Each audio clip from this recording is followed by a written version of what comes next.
Je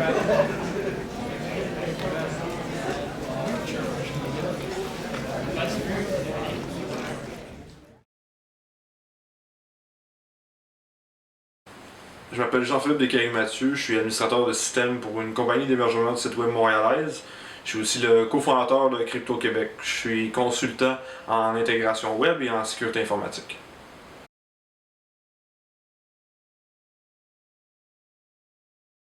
Être anonyme sur Internet en 2015, ça prend beaucoup de travail. Ça prend une certaine sortie de sa zone de confort aussi. Il y a des outils qui existent pour préserver son anonymat sur Internet.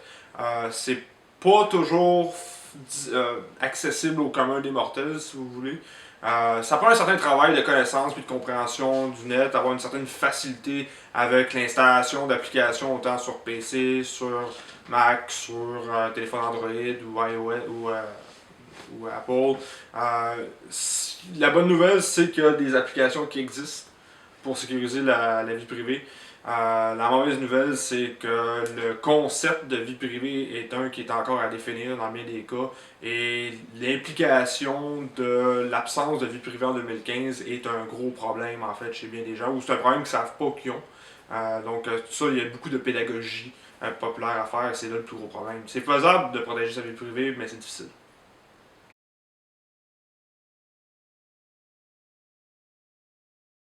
Anonymous, c'est une communauté virtuelle dans le sens où il y a un sentiment d'appartenance évidemment qui existe dans Anonymous. Il y a des valeurs partagées qui existent dans Anonymous. Il y a des lieux communs de rencontre, il y a des buts précis, des projets collectifs qui se font. Donc définitivement, c'est une communauté au sens propre, là, définitivement. Au tout début d'Anonymous, les gens se rencontraient des fois, c'est pas tout le monde, pas tous les membres, mais se rencontraient à l'extérieur d'Internet, dans la vraie vie. C'était environ 2006-2007, je pense à peu près 2007, dans le temps des manifestations contre l'église de Scientologie. Régulièrement, tous les mois, il y avait des manifestations de membres d'Anonymous avec le masque de Guy Fawkes qui se rencontraient devant les églises de Scientologie dans les grandes villes du monde, là où l'église de Scientologie a pignon sur rue, puis ils protestaient contre ce qui était vu comme une vision totalement archaïque du monde que représente l'église de Scientologie, une escroquerie, une fraude vraiment bien orchestrée. C'était une manière pour eux de se réunir à l'extérieur d'Internet. Ça a commencé un peu comme ça. C'était leur point de rencontre à l'extérieur d'Internet. Ça a pas mal toujours été relié à l'église des Scientologies. Localement à Montréal, dans le temps d'Occupons Montréal, il y a eu une certaine convergence avec les gens d'Occupons puis Anonymous. Il y avait beaucoup de membres d'Anonymous qui étaient présents à Occupons Montréal pendant le printemps étudiant aussi. Il y avait beaucoup de masques de Guy Fawkes dans les rues. On peut supposer que c'est des membres d'Anonymous ou des gens qui ont repris un peu l'image du moins d'Anonymous, mais c'est arrivé à quelques moments spécifiques dans l'histoire de son histoire Anonymous où les gens se sont rencontrés, pas juste virtuellement, mais dans le réel en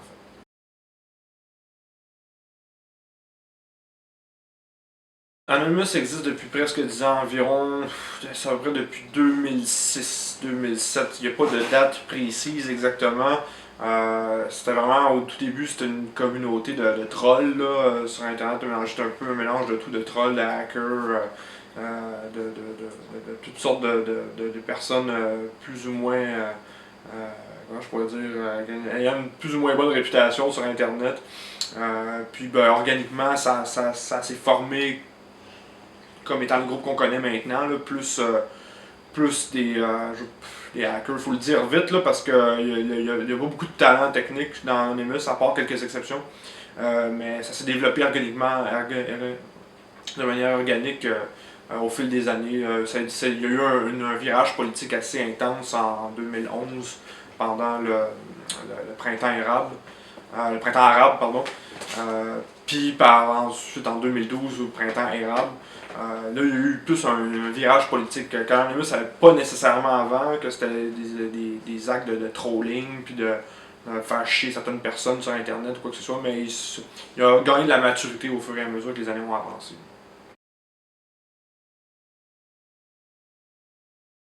il n'y a pas de carte de membre dans Anonymous. Tout le monde peut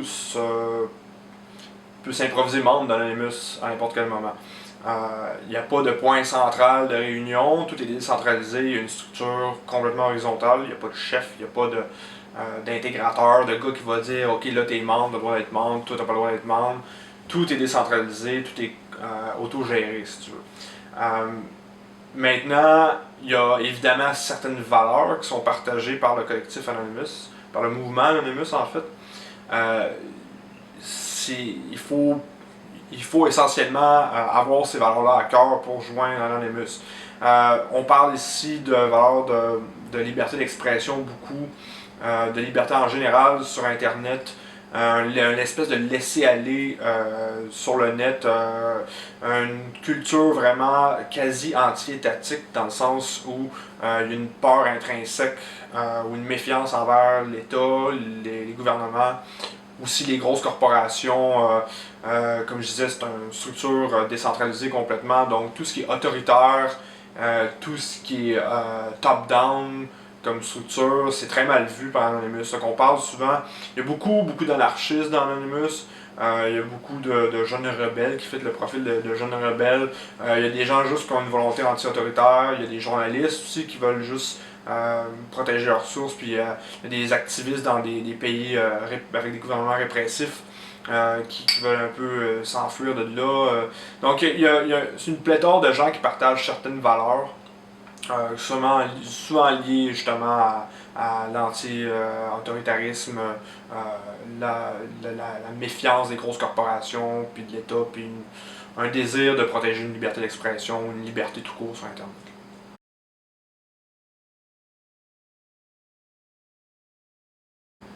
La méthode première pour la communication dans Anonymous, c'est via l'IRC, Internet Relay Chat, une grosse salle de discussion en temps réel, dans le fond.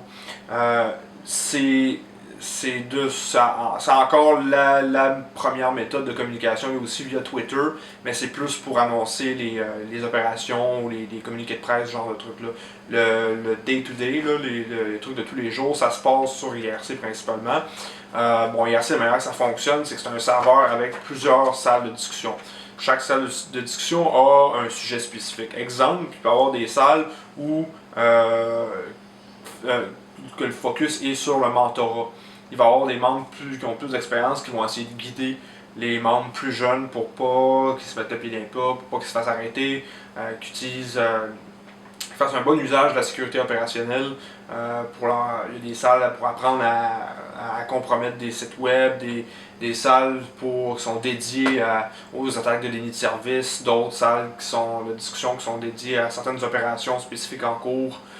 Donc il y a vraiment une pléthore de sujets dans lesquels si les gens sont intéressés peuvent aller directement dans la salle spécifique. Donc il y a autant de salles de discussion que d'opérations en cours et même plus. Donc c'est sur IRC que ça se passe principalement les communications chez Anonymous.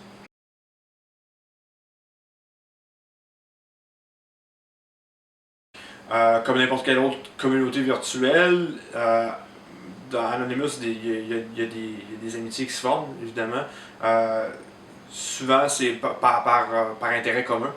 Même si on ne voit pas la personne d'un écran à l'autre, bon, on sait qu'à force de parler avec cette personne-là sur les forums, jour après jour, des fois, ben, on a un petit peu une idée de la personnalité des gens, donc une amitié qui peut se former, évidemment, comme dans n'importe quel groupe. Mais sinon, règle générale, à cause de la nature un peu ambiguë légalement d'Anonymous, c'est pas recommandé de révéler des informations personnelles sur soi. Ça, c'est la base de la sécurité opérationnelle, en fait, là, en PSEC. C'est en cas d'implication dans une opération, ta couverture peut être compromise, dans le fond, si tu révèles que tu es un fan des Brewers de Milwaukee, puis tu dis que tu as déjà fait de la prison pour la main armée à Milwaukee, ben si tu es impliqué dans une opération, puis là la police tombe sur ces fichiers journaux, l'historique du forum de discussion, ben là, ils vont bien voir que 1 plus 1, ça fait 2. Ils vont aller voir du côté de Milwaukee si c'était pas pas un mandat d'arrestation à ton nom, ou le nombre de personnes qui ont fait de la prison pour la armée à Milwaukee, il doit pas en avoir 20-25 millions. Fait que, ça réduit la possibilité, les chances, ça augmente en fait les chances de se faire capturer, parce que tout en réduisant le nombre de suspects potentiels. Donc, c'est pas l'avantage de personne de révéler des trucs personnels sur eux. Ceci étant dit, ça dépend des personnes. Chaque membre de l'Anonymous est différent. Il y en a qu'on ne sait même pas dans quelle ville ils sont. La majorité, on ne sait pas dans quelle ville ils sont. Souvent, on s'en fout. C'est pas ça l'important dans l'Anonymous, c'est pas d'où viennent les personnes, c'est où ils s'en vont, dans quel but, quel but commun ils ont en fait.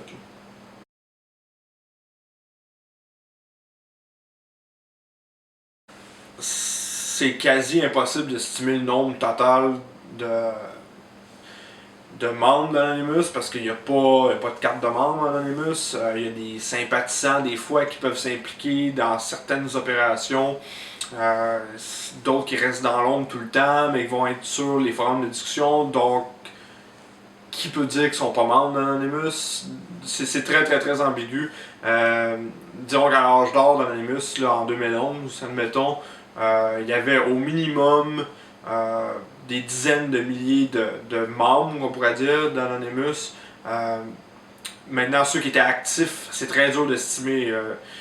Dans les attaques de déni de service massifs qu'il y a eu contre les gouvernements égyptiens, tunisiens, à cette époque-là, il y avait des milliers de personnes qui participaient aux attaques en même temps. Maintenant, il y a toujours un petit nombre de personnes plus actifs qui font de la propagande au niveau des contacts médias, création de graphiques pour les opérations, animation de chatroom, ce genre de choses. Et c'est toujours un petit nombre de personnes qui vont être très très actifs dans la communauté. Puis il y a des gens qui gravitent autour qui sont plus ou moins actifs, mais c'est très très dur de donner un estimé plus ou moins exact du nombre de membres de l'Anonymous. Je ne me risquerais pas à en donner, mais au minimum, c'était avait plusieurs dizaines de milliers à son âge d'or. Maintenant, on est un peu passé l'âge d'or de l'Anonymous. Il faut voir le nombre de personnes les plus actives dans différents nœuds de communication distribués là, sous Anonymous. Là. Les serveurs IRC, il y en a qui ont quelques dizaines de membres, d'autres plusieurs milliers. Ça varie. Qui est actif, qui ne l'est pas, très dur à dire.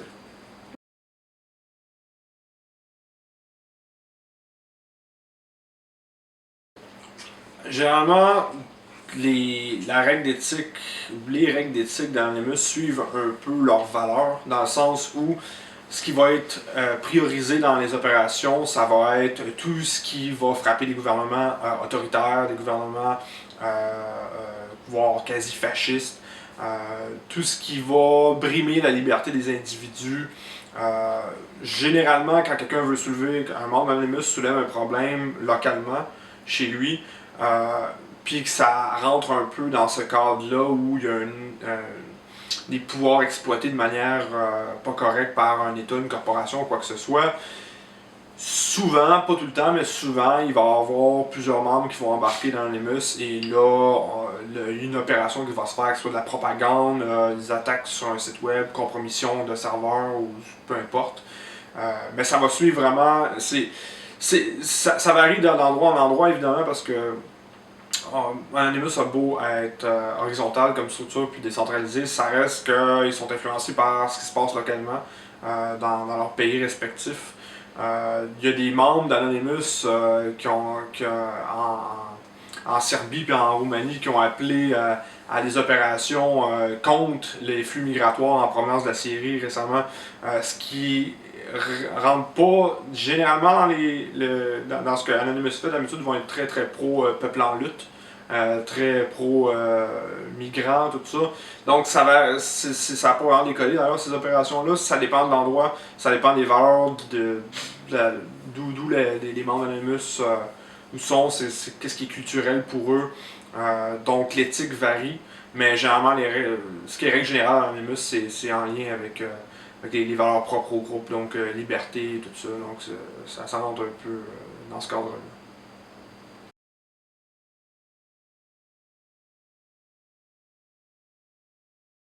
Les opérations d'Anonymous se forment par consensus généralement et puis par les personnes qui se décident de leur propre niveau d'implication dans Anonymous.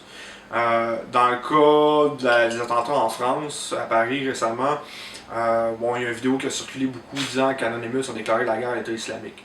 Bon, ça prend une personne de faire une vidéo. Hein? N'importe qui peut s'improviser porte-parole d'Anonymous. Anonymous, c'est pas autant un groupe ou un collectif qu'un mouvement ou un état d'esprit, en fait. C'est vraiment un ensemble de valeurs. Donc, n'importe qui peut se réclamer de cet ensemble de valeurs-là, puis de ce groupe-là.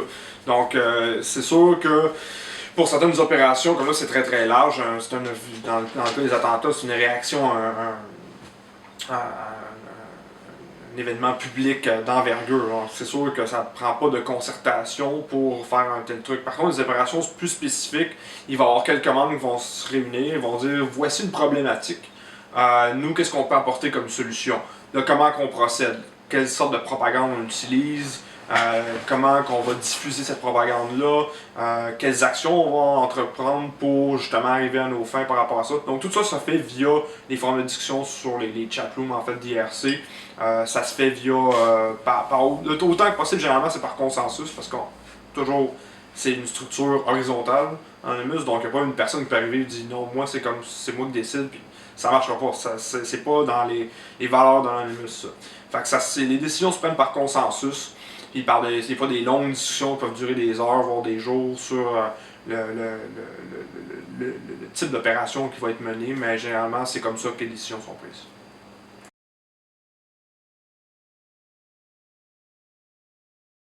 Il y a plusieurs exemples de membres ou ex-membres d'Anonymous qui ne faisaient pas consensus de par leur personnalité ou leur désir d'attirer l'attention médiatique sur eux au lieu de faire valoir un peu le collectif Anonymous. Ouais, il y a des exemples, il y a Barrett Brown qui est assez litigieux un peu dans son approche. Le plus connu, c'est certainement Sabu.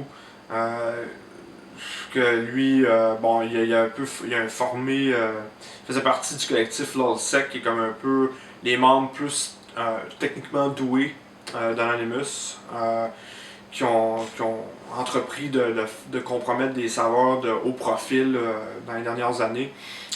Bon, Sabu, lui, il s'est fait piéger par le FBI. Le FBI il a dit, ils ont monté jusqu'à lui puis ils ont dit tu deviens informateur pour nous ou on prend tes 2 enfants à charge puis on les met dans les services de protection de la jeunesse puis tu les reverras plus jamais.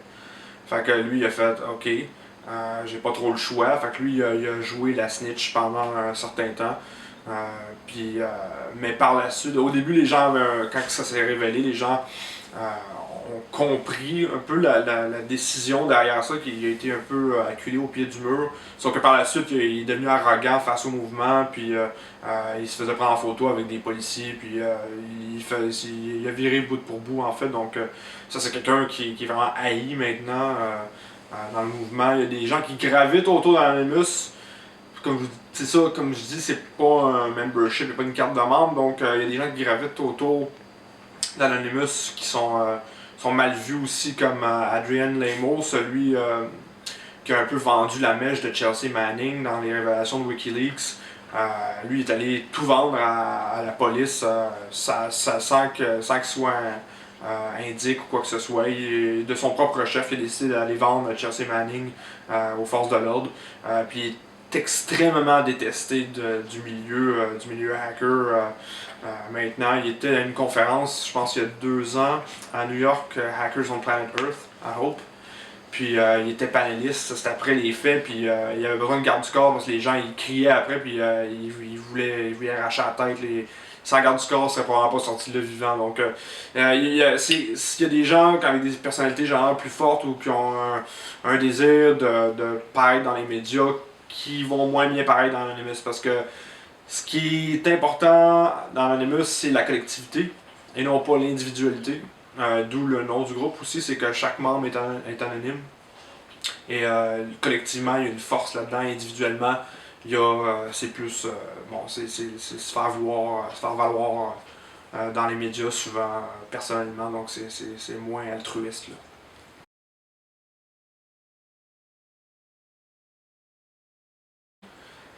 dans le temps de l'OLSEC puis Antisec, le groupe subséquent, Sabu avait forgé des liens de confiance avec beaucoup de membres influents de ces groupes-là. Il y avait de l'information personnelle sur chacun d'entre eux, puis pour le FBI, était une porte d'entrée dans ce milieu-là directement. Donc, il a encouragé les membres les autres membres du groupe à commettre des crimes informatiques tout en se compromettant pas lui-même. Donc, c'est ça que le danger en fait que Sabu représentait. C'est un danger au niveau légal pour les autres membres du groupe parce qu'il incitait les autres membres à commettre des crimes informatiques. Mais le plus gros problème avec Sabu, c'est l'effritement de la confiance qu'il y a eu dans le mouvement suivant son arrestation, son travail pour la police, puis les révélations qu'on suivi quand c'est devenu public, tout ça. Ça a fait énormément de mal au milieu, ça a fait énormément de mal à Anonymous au grand complet. C'est que là, tout le monde se sentait espionné, là, tout le monde devenait paranoïaque, il y avait plus les concertations étaient difficiles, il n'y avait plus d'opérations vraiment d'envergure qui étaient faites. Parce que les gens se disaient oui, mais lui c'est un autre Sabu, lui c'est un autre Sabu. Donc, c'est ce qui a fait le plus mal au mouvement, vraiment. C'est ne serait-ce que juste savoir qu'il y a un indique de la police aussi haut placé dans le mouvement, parce que Sabu, il était reconnu pour ses compétences techniques, il était quelqu'un de très charismatique, impliqué dans sa communauté aussi, dans le vrai monde, là, localement. Donc, c'est un bris de confiance majeur dans le mouvement, puis c'est ça qui a fait le plus mal, en fait.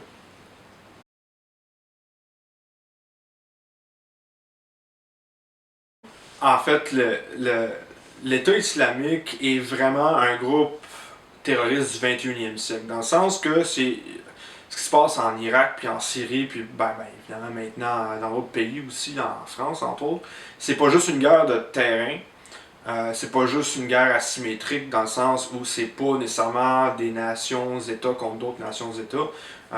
C'est une guerre aussi de propagande, beaucoup une guerre de propagande.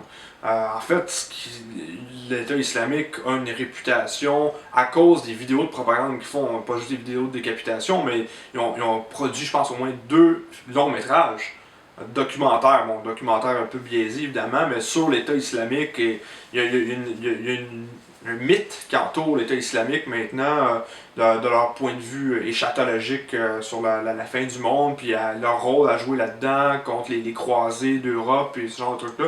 Donc c'est foncièrement une guerre psychologique qu'ils mènent aussi. Ils le mènent très bien sur Internet. Beaucoup de leur recrutement se fait sur Internet maintenant, depuis toujours en fait, depuis l'État islamique. C'est un des rares groupes terroristes qui maîtrisent parfaitement l'ère dans laquelle ils sont, dans le sens qu'ils ont une très bonne connaissance de tout ce qui est technique, ils ont une aile de hackers, ils ont une compagnie médiatique qui opère, je pense, en Arabie Saoudite, mais je suis pas sûr. Ils sont plurimédiatiques et ça inclut aussi une activité sur Internet.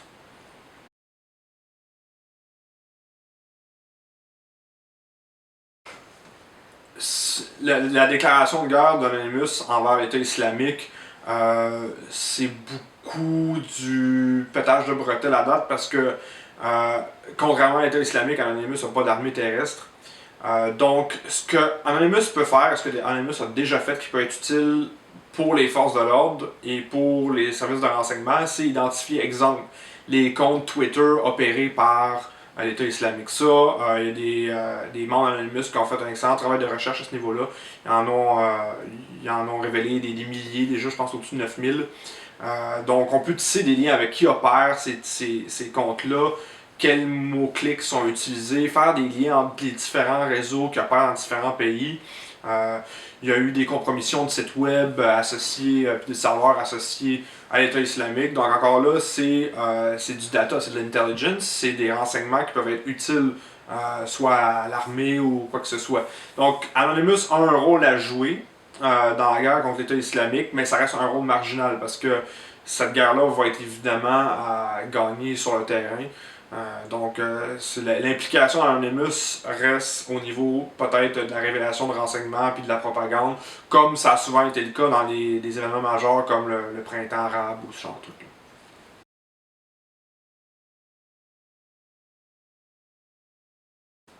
il y a définitivement des membres de pratiquement tous les pays où il y a accès à Internet et une possibilité d'avoir des membres d'Anonymous.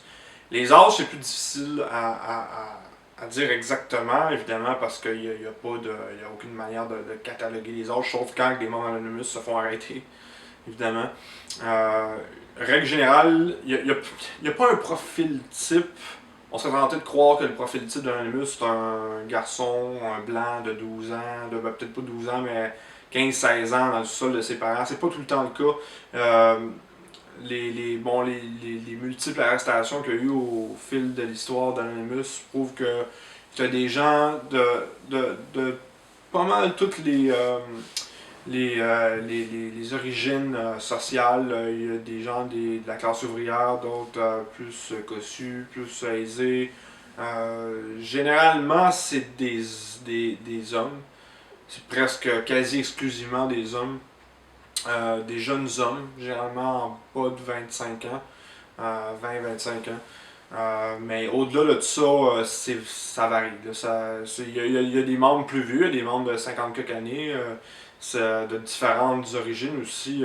C'est pas juste des informaticiens, souvent c'est pas des informaticiens dans Anonymous. Ça varie selon le niveau de compétences techniques, évidemment. Ils vont pas. Il y a des gens qui ont étudié en art dans Anonymous, beaucoup.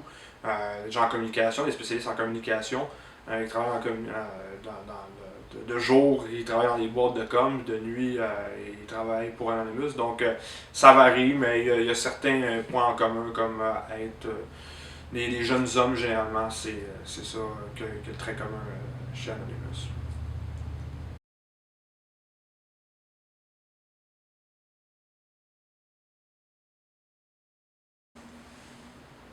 Chercher de l'information sur Anonymous va pas faire de toi une cible spécifique ou une cible active.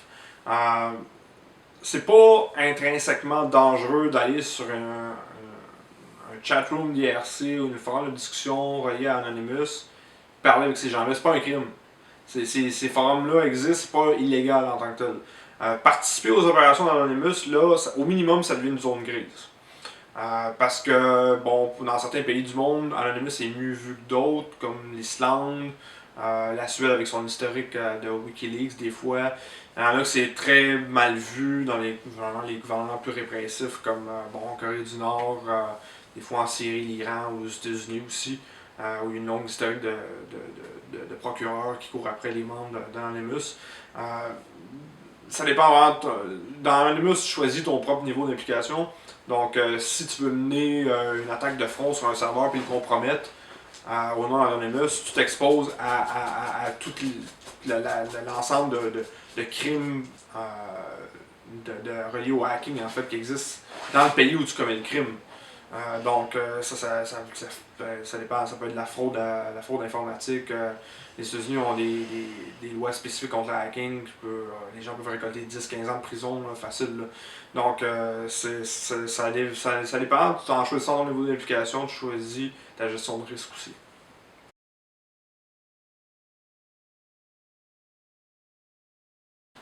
Ouais, puis ça s'est vu aussi. En fait, c'est ça le but dans l'Anonymous, un peu, c'est de s'affranchir des frontières régulières. Souvent, comme je disais plus tôt, il y a des membres d'Anonymous qui vont soulever une problématique locale qui va être adressée par l'ensemble des membres du collectif. Des fois, ça peut être. L'Anonymous va s'intégrer à des mouvements de masse. Exemple, printemps étudiant, printemps arabe, Occupy Wall Street, Occupy Montréal, ce genre de trucs-là. Ils vont être un membre ou une unité vraiment du mouvement de masse global qui suit cet événement-là.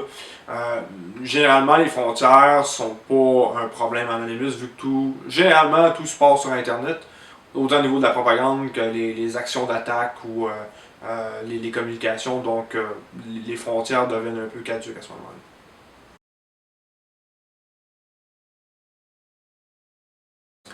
Ben, à la base, Anonymous étant ce qu'il est, c'est-à-dire un regroupement de pas mal n'importe qui, forcément, les gens plus techniquement compétents vont se regrouper ensemble pour former des sous-groupes d'Anonymous ou des groupes totalement différents d'Anonymous mais qui venaient d'Anonymous. Exemple, LoldSec, c'est un excellent exemple de ça. C'est un groupe qui n'existe plus maintenant à cause qu'ils ont presque tous été arrêtés par le FBI, mais c'était essentiellement des membres d'Anonymous plus actifs et plus compétents techniquement, ou du moins vraiment plus impliqués dans Anonymous, qui ont décidé plus ou moins organiquement de se former pour faire des attaques plus ciblées, des attaques de plus grande envergure, qui voulaient laisser derrière eux l'image un peu du fou du roi qu'Anonymous a longtemps traîné avec lui, un peu de troll, tout ça. Eux autres, ils voulaient aller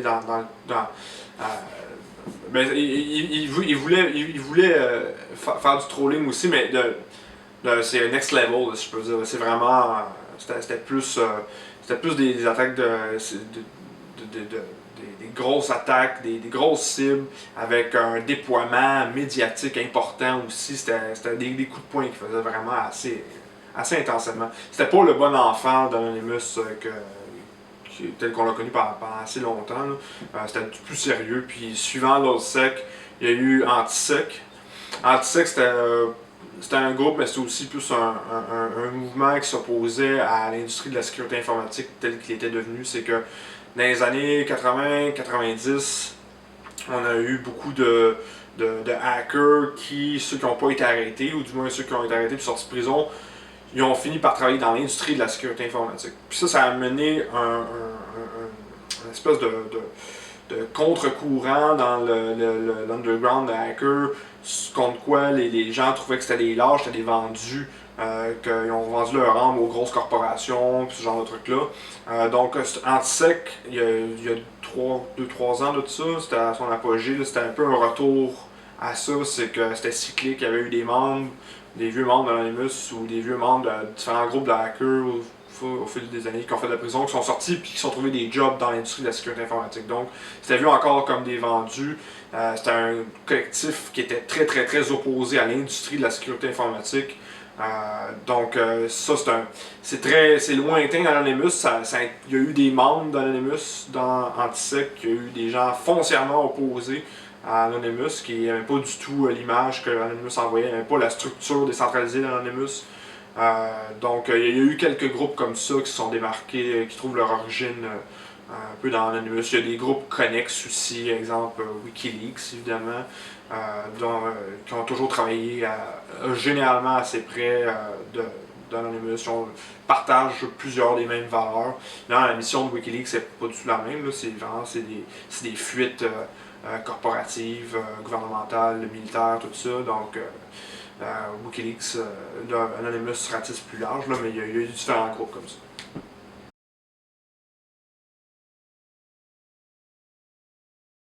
2011, c'est l'âge d'or d'Anonymous, je dirais. Puis depuis tous les boss qu'il y a eu avec Sabu puis tout ça, c'est comme je disais, ça a donné un gros coup, pas juste sur la confiance, mais au moral, généralement du collectif en entier. Pendant longtemps, il y a eu peu ou pas d'opérations qui se sont faites, ou des opérations de très basse envergure.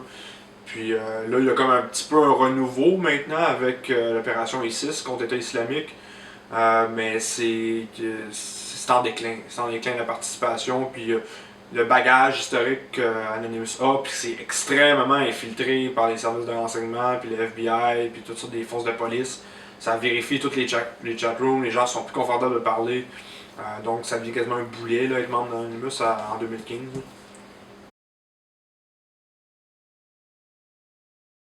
C'est assez dur de prévoir l'avenir d'Anonymous à ce niveau-ci. Ça va dépendre de l'implication des membres aussi. Le milieu du hacking, c'est toujours un milieu en plein mouvement. Il y a des groupes qui existent depuis 20 quelques années maintenant, qui existent encore, sont encore en fonctionnement, comme Cult of the Dead Cow, qui est vraiment un des groupes les plus connus, qui ça fait au moins une bonne vingtaine d'années qui existe. C'est dur à savoir si Anonymous c'est une mouvance, c'est un ensemble de valeurs plus qu'un réel collectif concret. Donc c'est dur à savoir où va s'en aller Anonymous. Il y aura toujours un peu une utilité à Anonymous dans le sens où ils vont être un peu le protecteur de la veuve et de l'orphelin au niveau numérique. Dans le sens que s'il y a de l'abus envers un groupe de personnes ou une personne, Il suffit d'avoir une poignée de membres d'Anonymous qui disent c'est assez, puis nous on prend des actions concrètes par rapport à ça, qu'il va se passer de quoi sous le nom d'Anonymous. Tant que les valeurs portées par Anonymous vont continuer d'être importantes pour la société, ben, ça va légitimer leur existence.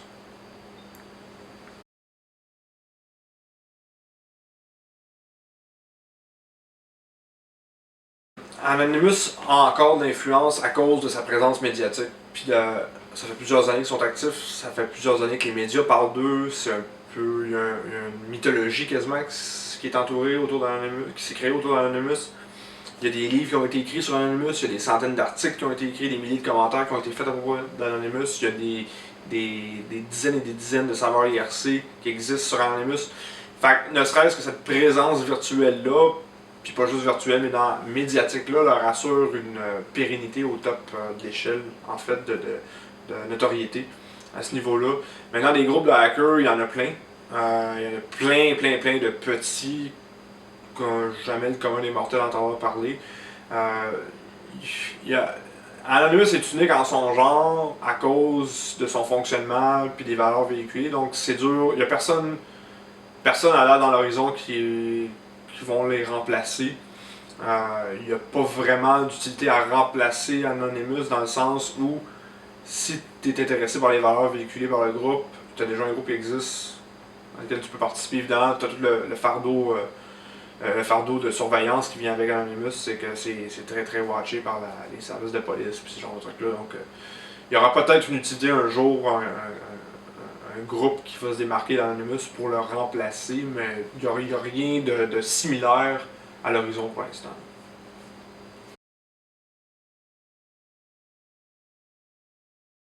Le public vient demander de l'aide, des fois Anonymous, c'est rarement bien vu. Dans le sens qu'il y a une phrase qui est souvent répétée dans Anonymous, c'est Anonymous is not your private army. C'est Anonymous, t'es pas ton armée privée. Parce que des demandes, genre pouvez-vous hacker ce gars-là, pouvez-vous me donner accès au compte Facebook de ce gars-là, peux-tu avoir les emails de ce gars-là. Dans les salles de discussion d'Anonymous, ça arrive 10 000 fois par jour. Donc ça devient lassant à la longue, surtout quand c'est des personnes qui débarquent, qui sont pas connues, puis qui veulent qu'Anonymous fasse de quoi pour eux, gratuitement, comme ça. Souvent, c'est pour des raisons assez puériles ou individualistes, c'est pas des grandes causes. Donc, encore là, les valeurs d'Anonymous prennent le dessus. Si les problèmes plus individuels, c'est souvent balayé du revers de la main. Ben, Anonymous va s'impliquer dans les grandes causes plus que d'autres choses. Évidemment, il y a des cas d'exception comme des cas de viol qui vont genre chercher, qui vont plus chercher Anonymous. Ça peut arriver, ça dépend encore là, tout dépend des personnes qui désirent s'impliquer. Si quelqu'un les approche avec un cas comme tel, puis t'as 4-5 membres qui veulent faire de la propagande, qui veulent faire des attaques sur un serveur, ceux qui se mettent ensemble, ils peuvent le faire au nom d'Anonymous, il n'y a rien qui les empêche de le faire. C'est que le nombre de demandes qui est fait de privatisation d'armées d'Anonymous, il y en a plein à chaque jour, puis ça devient lassant, donc les personnes vont généralement répondre on n'est pas ton armée privée. Donc, c'est ça.